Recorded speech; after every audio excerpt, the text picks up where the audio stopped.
Car के अंदर हो, कार के बाहर हो, इन्होंने काली ऐनकें लगा के रखनी है गोरों ने, और चाहे सुबह हो चाहे रात हो तब भी। और ये ना इसमें ये जिसको बोलते हैं ना डैश मारना, डैश मारने में ये बहुत बिलीव करते हैं। मैंने देखा कई बार लगता है ना कि ऐसे कुछ नहीं है, काम कुम पे जब मिलते हैं तो सबने एक जैसे कपड़े पहने होते हैं तो पता नहीं चलता, लेकिन उसके बाद पता चलता है भाई ये डैश मारने पे बिलीव बहुत करते हैं। काम से फ्री होते हैं कुछ ये गोरे लड़के, हैट पहन और मतलब काली ऐनकें पहन, ऐसे नहीं आते रात हो रखी होगी, हैट पहन काली ऐनकें पहन और चल घूमते हुए उधर नजर आते हैं। जो 10-15 मिनट फ्री होते हैं पंच आउट करने से पहले, ये ना एक सोच डेवलप हो जाती है, और हमको फिर जो सोच वो बनी होती है ना उसके हिसाब से ही चीज़ें अच्छी लगती हैं हमको। दूसरी फिर जो उसके लाइक लगा लो कि विपरीत होती है कोई चीज़, तो वो अच्छी नहीं लगती, फिर हम उसको फिर गंदा कहेंगे या कुछ भी कहेंगे। तभी ये सोशल मीडिया पे जब देखो ना इनके एक्स वगैरह पे इतना बेकार मतलब एडियंस के बारे में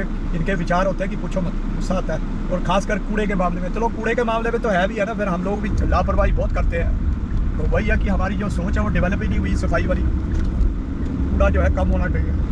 तो हम लोगों को नॉर्मल सा लगता है पड़ा हुआ कूड़ा, कोई बात नहीं। सोशल मीडिया पे ये कोई पिकनिक स्पॉट, इतना सुंदर सा झरना कोई पहाड़ी इलाके में, एक गोरा भी गया हुआ नहाने, वहाँ लोग नहा रहे इंडियन टूरिस्ट, आसपास जैसे हम लोग फेंक ही देते हैं कूड़ा कबाड़ा, कोई लिफाफा फेंक दिया, कोई कुछ फेंक दिया, कोई किसी ने चिप्स का पैकेट फेंक दिया खाली वाला, तो वो उठा रहा है वहाँ पे इकट्ठे कर रहा है। तो सोच का फ़र्क पड़ जाता है यहाँ पे ना, फिर वही आदत बन जाती है बंदे को।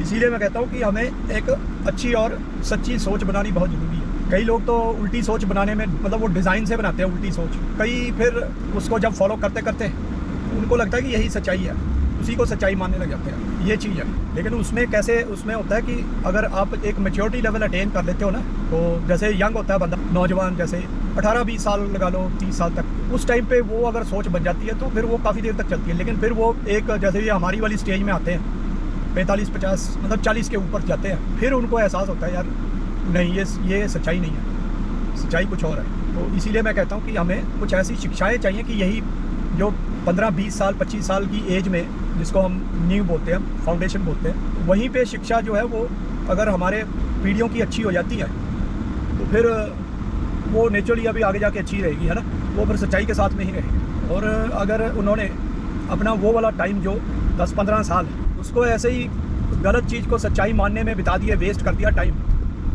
तो अच्छाई और जो सच्चाई है वो कितनी पीछे पहुंच जाती है। 10-15 साल एक बच्चा उसको पीछे, एक नौजवान उसको पीछे कर रहा है, वो करोड़ों लोग लगा लो उसको अगर पीछे कर रहे हैं, तो उस हिसाब से सच्चाई कितनी पीछे चली जाती है और कहाँ वो उतनी ही आगे जा सकती है। इन शिक्षाओं का ना, सही वाली जो शिक्षाएं हैं उनको बच्चों को दिलवाने की कोशिश करें।